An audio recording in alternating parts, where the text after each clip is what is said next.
السلام علیکم ورحمۃ اللہ وبرکاتہ۔ آج ہم رکوع نمبر 13 پڑھیں گے۔ اعوذ باللہ من الشیطان الرجیم، بسم اللہ الرحمن الرحیم۔ یا ایہا الذین آمنوا لا تقولوا راعنا وقولوا انظرنا واسمعوا وللکافرین عذاب علیم۔ یا ایہا الذین آمنوا، اے ایمان والو، لا تقولوا راعنا، راعنا لفظ مت کہو، وقولوا انظرنا، اور انظرنا لفظ کہو، واسمعوا، اور سنو، وللکافرین عذاب علیم، اور کافروں کے لیے دردناک عذاب ہے۔ ما یود الذین کفروا من اہل الکتاب ولا المشرکین ان ینزل علیکم من خیر من ربکم، نہیں چاہتے وہ لوگ جنہوں نے کفر کیا، من اہل الکتاب، اہل کتاب میں سے، ولا المشرکین، اور نہ ہی مشرکین، نہ اہل کتاب اور نہ ہی مشرکوں میں سے کافر چاہتے ہیں،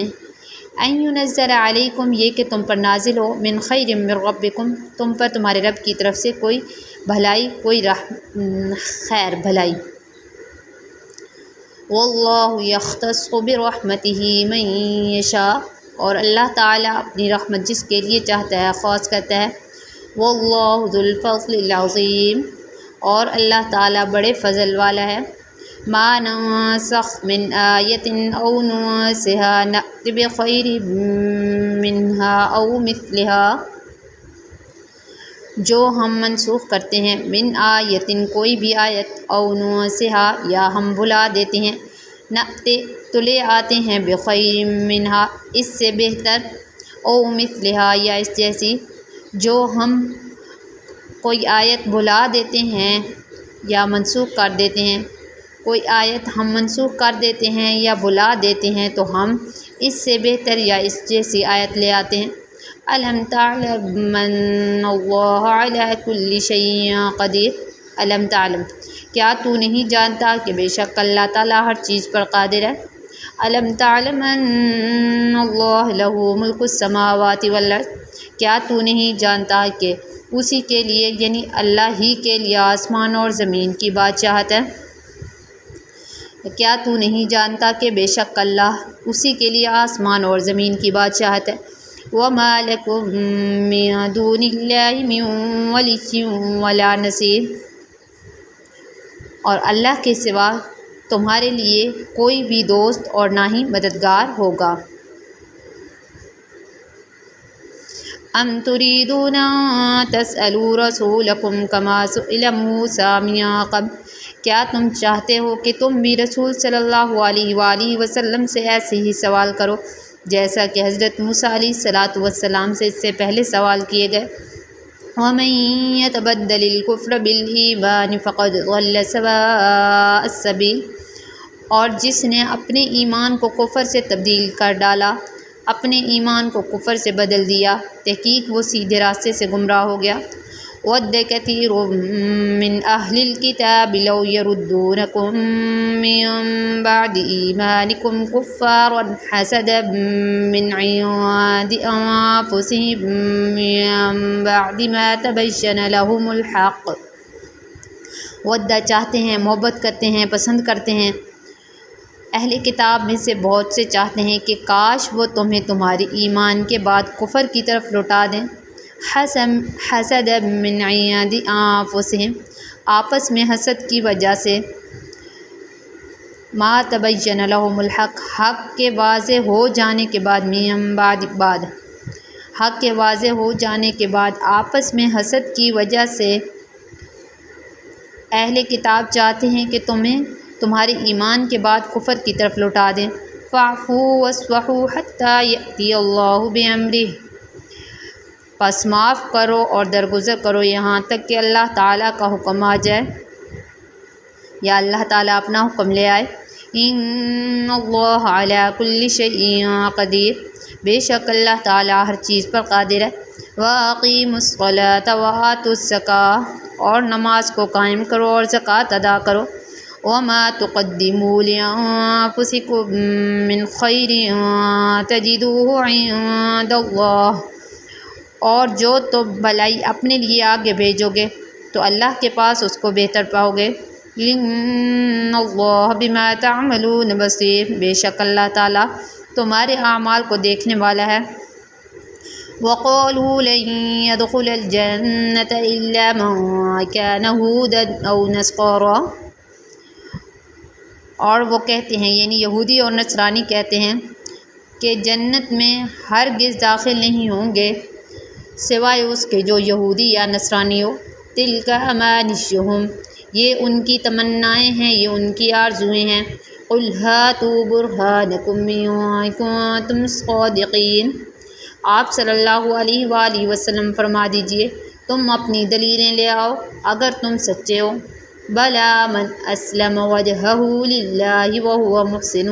فلہ اجرہ عند ربہ ولا خوف علیہم ولا ہم یحزنون، بلا کیوں نہیں یا بلکہ جس نے اپنا چہرہ اللہ تعالیٰ کے لیے فرمانبردار کر لیا، جھکا لیا، اور وہ نیکی کرنے والا ہے، احسان کرنے والا ہے، پس اس کے لیے اس کے رب کے پاس اجر ہے، نہ ان پر خوف ہوگا اور نہ ہی وہ غمگین ہوں گے۔ اس آیت میں سب سے پہلے مسلمانوں کو کافروں کی مشابہت سے منع کیا گیا ہے، چاہے وہ قول میں ہو فعل میں ہو۔ اب یہاں پہ جو کافر تھے وہ آپ علیہ الصلاۃ والسلام کے پاس جب آتے تھے راعنا لفظ تھوڑا سرکشی کے معنی میں استعمال کیا کرتے تھے، ٹھیک ہے، سرکشی کے معنی میں بھی استعمال ہوتا ہے، راعنا کے لفظ رعایت کیجیے ہماری، تو جب صحابہ بولتے تھے تو کہتے تھے ہماری رعایت کیجیے، اور جو کفار بولتے تھے تو وہ سرکشی کے معنی میں بولتے تھے۔ تو اللہ تعالیٰ تو دلوں کے حال جانتے ہیں کہ کافر کس معنی میں بول رہے ہیں، تو اس لیے اللہ تعالیٰ نے راعنا لفظ کہنے سے مسلمانوں کو منع کر دیا۔ اور اسی طریقے سے جب کافر آتے تھے تو وہ کہتے تھے السلام علیکم، کہ تم پر موت ہو،